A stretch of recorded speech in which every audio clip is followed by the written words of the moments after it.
মিফতাহুল জান্নাতিস সালাহ, নামাজ হলো বেহেশতের চাবি।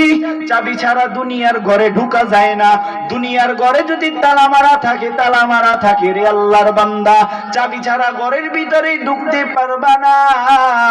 ঠিক জান্নাতে তোমার আমার জন্য চার তালা মারা আছে। দুনিয়ার জমিনে হলো নামাজ পড়বা, মারা যাওয়ার পর সেই চাবি দিয়া তুমি জান্নাতে যাবা। আল্লাহ তাআলার হুকুম পালন করো, আল্লাহ তাআলার হুকুম পালন করিয়া দুনিয়ার থেকে বিদায় নিও।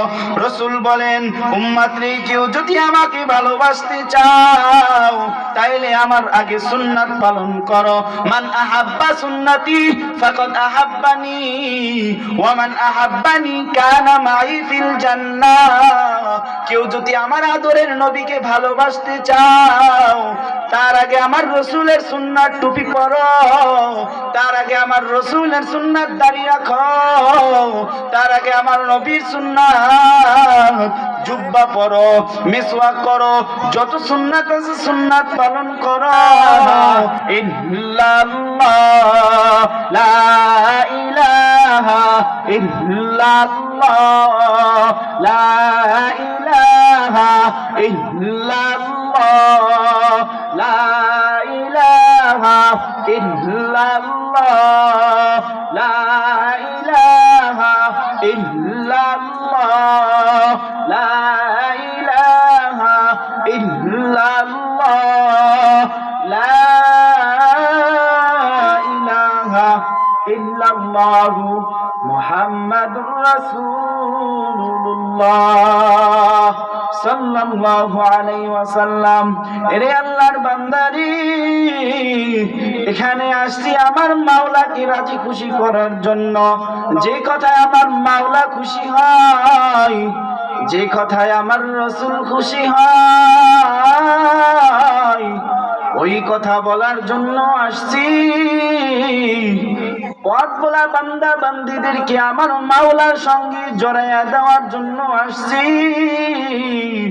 এরে আল্লাহর বান্দারি, এই দুনিয়ায় চিরদিন তুমিও থাকবা না, এই দুনিয়ায় কিন্তু আমিও থাকবো না। প্রতিদিন তোমাকে আমাকে কবরের মাটিটাকে গনিয়া দম। আমি কবর কিন্তু ভালো জায়গা না। এরে আল্লাহর বান্দারি, দুনিয়াতে থাকার জন্য এত পরিশ্রম করি, হায়াতের জিন্দেগি কিন্তু একদিন শেষ হয়ে যাবে। তোমার আমার সময় কতক্ষণ জানো? তোমার আমার বাহাদুরি কতক্ষণ জানো? তোমার আমার চক্ষু খোলা যতদিন বাহাদুরি কিন্তু ততক্ষণ। আল্লাহর বান্দারে, 50, 60, 70 বছর হায়াত পাইয়া ঘর বাড়ি করলা, 50, 60, 70, 80 বছর হায়াত পাইয়া ব্যবসা বাণিজ্য করলা, শুধু তুমি শান্তিতে থাকার জন্য এত পরিশ্রম করলা। তোমার মা বাবাকে ভালো রাখার জন্য এত পরিশ্রম করলা, তোমার আদরের স্ত্রীকে ভালো রাখার জন্য এত পরিশ্রম করলা। শুধু দুনিয়ায় থাকার জন্য চিরদিন থাকবা না, এই দুনিয়ায় থাকার জন্য এত পরিশ্রম করো, দিনকে দিন বলো না, রাত্রকে রাত্র বলো না, পরিশ্রম করি যাও। এত পরিশ্রম যদি দুনিয়ার জমিনে করতে পারো, তুমি আর আমি একদিন বিদায় নিয়ে ছোট্ট মাটির ঘরে যাব। সেই ঘরের জন্য কি জোগাইলা? আপন আপন যাকে ভাবো, আপন আপন যাকে ভাবো, কেউ তো আপন না। আমার মাওলা ছাড়া অন্ধকার কবরে কেউ তো আপন না। জ্ঞানী যারা বুঝে তারা শুধু ইশারায়, জ্ঞানী যারা বুঝে তারা শুধু ইশারায়।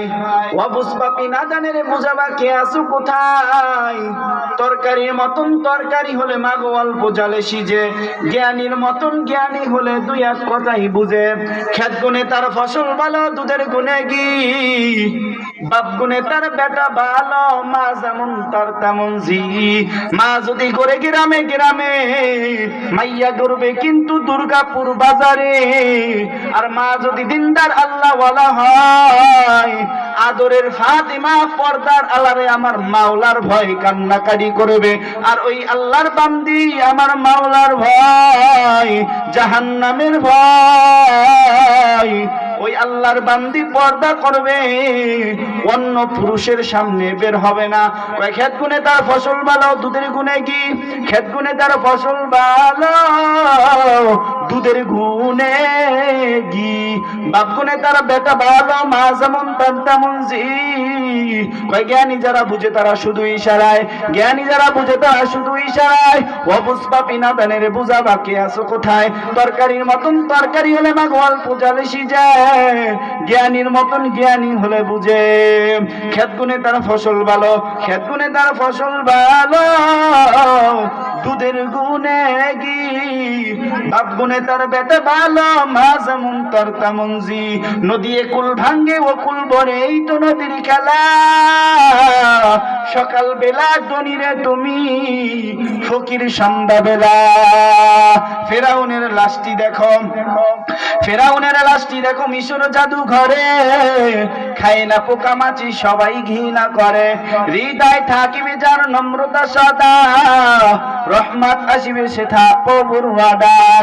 বড়র বড়াই করলে দিলে রহমত আসে না, নিজেকে নিজে ছোট মনে করিও সদা। রে আল্লাহর বান্দারি, একটু চক্ষুটা বন্ধ করিয়া জি জি অবস্থায় আছো, একটু চক্ষু বন্ধ করো। যদি চক্ষু বন্ধ কইরা দেখো দুনিয়া অন্ধকার, তাইলে তোমার জন্যই আজকে আমার বয়ান। অন্ধকার যদি হয়ে যায় চক্ষু বন্ধ করলে, তাই তুমি আর আমি মারা যাওয়ার পর সবই অন্ধকার দেখব। ছোট্ট মাটির ঘরে চিরদিন থাকতে হবে, সেই অন্ধকার কবরে আমার মা আপন না, সেই অন্ধকার কবরে আমার বাবা আপন না। আপন আপন যাকে ভাবো, আপন আপন যাকে ভাবো, কেউ তো আপন না। দুইজন হলো আপন, এক হলো আমার আল্লাহ, দ্বিতীয় আমার রসুল। আল্লাহকে যদি আপন বানায়া ছোট্ট মাটির ঘরে যেতে পারো, আল্লাহই তোমার সঙ্গী হবে। ক্বালা রাসূলুল্লাহ সাল্লাল্লাহু আলাইহি ওয়াসাল্লাম, মিফতাহুল জান্নাতিস সালাহ। নামাজ হলো বেহেশতের চাবি, চাবি ছাড়া দুনিয়ার ঘরে ঢোকা যায় না।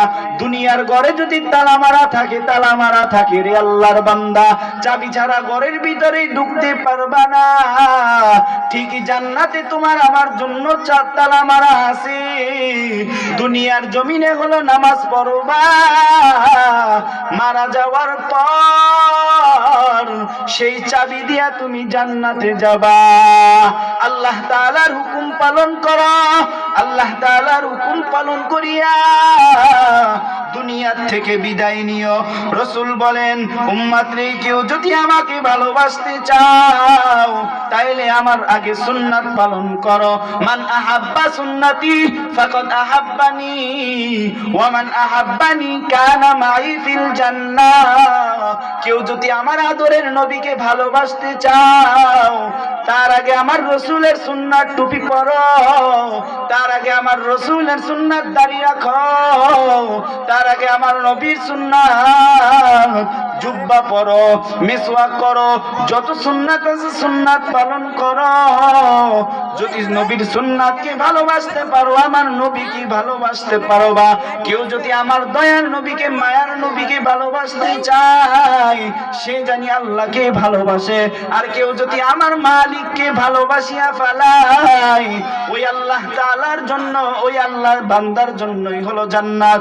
রে আল্লাহর বান্দারি, قال رسول الله صلى الله عليه وسلم اخلص دينك يكفيك العمل القليل অল্প আমলি নাজাতের জন্য যথেষ্ট হইবে। আল্লাহর বান্দারে, আল্লাহ তাআলা হুকুম করেছেন 5 ওয়াক্ত নামাজ পড়ো। ফজরে মুয়াজ্জিন ডাকে as-সালাতু খায়রুম মিনান নাউম, ঘুম হইতে নামাজ ভালো।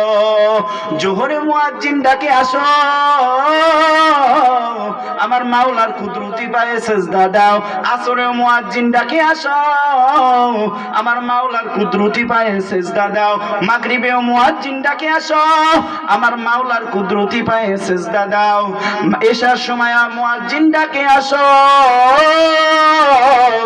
আমার মাওলার কুদরতি পায়ে সেজদা দাও। দুনিয়ার সব কাজ করলা, আমার মাওলার কাজ নামাজ করলা না, আমার মাওলা কিন্তু বেজার। আর আমার মাওলাকে যদি বেজার করিয়া ছোট্ট মাটির ঘরে যাও, তোমার জন্য কিন্তু কবর ভালো ব্যবহার করবে না। قال رسول الله صلى الله عليه وسلم خيركم من تعلم القرآن وعلمه। রাসূল বলেন, দুনিয়ার জমিনে ওই ব্যক্তি সবচেয়ে দামি যে আমার মাওলার কোরআন শিখে এবং অন্য উম্মাদের মাঝে পৌঁছে দেয়। দুনিয়ার জমিনে তারাই হলো দামি। قال رسول الله صلى الله عليه وسلم طلب العلم فريضة على كل مسلم। হে আব্দুর রহমানের বাবা, তোমার সন্তানকে তুমি কুরআনুল কারীম শিখাও।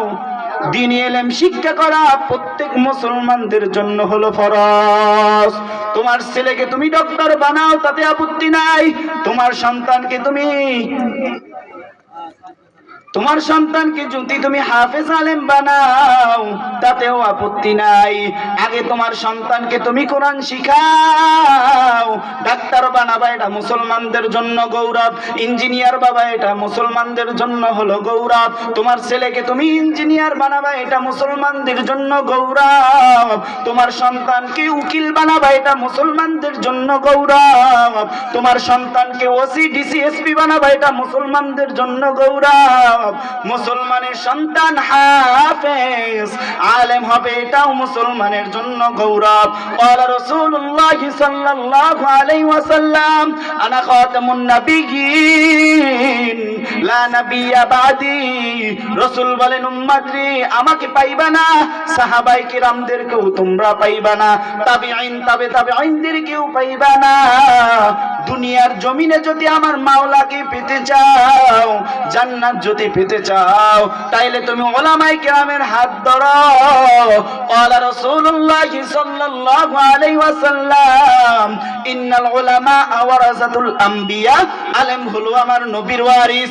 আলেমদের থেকে শিখো বাবা কিভাবে জান্নাতের পথে চলতে হয়, কিভাবে আমার মাওলাকে পাইতে হয়। আমার মাওলাকে পাইতে হলে আলেমদের হাত ধরতে হবে। আলেমদের হাত ধরিয়া ছোট্ট মাটির ঘরে আসতে হবে। কুফি দুনিয়া কান্নাকা গরিবুন ওয়াবিরু সাবিল। দুনিয়াতে এমনি ভাবে থাকো যেন কোনো মুসাফির বা পথিক থাকে। উদাহরণ দিলে বুঝবা আল্লাহর গোলাম। একটা মানুষ যদি ঢাকা থেকে দুর্গাপুরে আসে, আসার পর তার সঙ্গে কিন্তু কাপড় চোপড় টাকা পয়সা ছাড়া আর বেশি কিছু থাকে না। দুনিয়াতে তুমি আসছো, তুমি গাড়ি বাড়ি করার জন্য আমার মাওলা পাঠায় নাই। দুনিয়াতে আমার মাওলা পাঠাইছে আমার মাওলার হুকুম পালন করার জন্য। দুনিয়াতে আমার মাওলার ভালোবাসা করো, তারপরে ছোট্ট মাটির ঘরে যাইও, হালাল খাও, হালাল খাও, আমার মাওলা খুশি হবে। হারাম খাইলে আমার মাওলা ইবাদত করবে না, ইবাদত আমার মাওলা কবুল করবে না। নিজেও হালাল খাও, সন্তানকেও হালাল খাওয়াও, হারাম থেকে দূরে থাকো। হালাল হারাম না মানিয়া কত টাকা করছো কামাই, এত টাকা রাখবা কোথায়, কাফনের যে পকেট নাই। হালাল হারাম না মানিয়া কত টাকা করছো কামাই, এত টাকা রাখবা কোথায়, কাফনের যে পকেট নাই। হে আল্লাহর বান্দারি, চিন্তা ভাবনা করিয়া আমার মাওলার ঘরে যাইও। হে যুবক, তুমি মনে করতে আছো আমি এখন যুবক, আমি মারা যাব না। যুবক রে, না না, তুমি কি দেখো না কিছুদিন পর পর অ্যাক্সিডেন্টে যুবক মারা যায়। হে যুবক, তুমি কি দেখো নাই বাসের তলে যুবকের মরণ। হে যুবক, তুমি কি দেখো নাই মোটরসাইকেলে যুবকের মরণ। হে যুবক, তুমি কি দেখো নাই ঢাকা উত্তরার ঘটনা। কত যুবক দুনিয়ার থেকে বিদায়, আল্লাহর বান্দারি, সর্বশেষ কথা হলো মসজিদ হলো আমার আল্লাহ তাআলার ঘর, মাদ্রাসা হলো আমার নবীজির ঘর। মসজিদকে যদি ভালোবাসতে চাও তাইলে কিন্তু আমার আল্লাহকে ভালোবাসতে পারবা। মাদ্রাসা হলো আমার নবীজির ঘর, সেখানে শিখায় হাদিস কুরআন। পথ বলা বান্দা বান্দীদেরকে উস্তাদেরা আমার মাওলার সঙ্গে জড়াইয়া দেয়। আল্লাহর বান্দারি, তোমার ছোট ছেলে আব্দুর রহমানকে মাদ্রাসায় দিও, তোমার আদরের মেয়ে ফাতিমাকে মাদ্রাসায় দিও। মাদ্রাসায় দিলে কি লাভ হবে জানো? তুমি বাবা মারা যাওয়ার পর ওই আব্দুর রহমান তোমার জানাজার দিবে। তুমি বাবা মারা যাওয়ার পর এই আব্দুর রহমান কুরআনুল কারীম পড়বে আর আমার মাওলার দরবারে কাঁদবেন। তুমি বাবা তোমার সন্তানকে তুমি আগে মাদ্রাসায় দাও, কোরআন হাদিস শিখাও, তারপরে তোমার সন্তানকে ডক্টর ইঞ্জিনিয়ার বানাও, আপত্তি নাই। তোমার আদরের মেয়ে ফাতিমা, ওকে যদি তুমি কোরআনুল কারীম শিখাও, ওকে যদি তুমি পর্দা করাও, তুমি বাবা মারা যাওয়ার পর এই ফাতিমা মাওলার দরবারে কাঁদবেন, কোরআনুল কারীম পড়বেন। আর তুমি বাবা মারা যাওয়ার পর আমার মাওলার ছোট্ট ঘর, সেই ঘরে সুখে থাকবা। সুখের বাড়ি, সুখের সংসার সাজায়া চাইতে হবে এই দুনিয়া ছাড়িয়া, যাইতে হবে এই দুনিয়া ছাড়িয়া। এই দুনিয়া চিরদিন থাকার জায়গা না। বাবা আমার মাওলার সঙ্গে জড়ে দেওয়ার জন্য আজকের মাহফিলকে আল্লাহ দ্বীনের জন্য, ইসলামের জন্য জানি কবুল করিয়া নাই। যে বক্তারা বয়ান করবে, যারা শ্রোতারা শুনবে, সকলকে তুমি দ্বীনের জন্য, ইসলামের জন্য কবুল করিয়া নাও। আয় আল্লাহ, এই মসজিদকে তুমি কিয়ামত তোমায় কবুল করিয়া নাও, আজকের মাহফিলকেও তুমি কবুল করিয়া নাও। আর দেখা নাও হতে পারে মাওলা, জানি দেখা হয় জান্নাতি ফুল বাগানে। আয় আল্লাহ, তুমি আমাদেরকে দ্বীনের জন্য, ইসলামের জন্য কবুল করিয়া নাও মালিক। যেভাবে চললে তুমি খুশি, যেভাবে চললে আমার আদরের নবী খুশি, ওইভাবে আমাদের জীবনটাকে পরিচালনা করাও।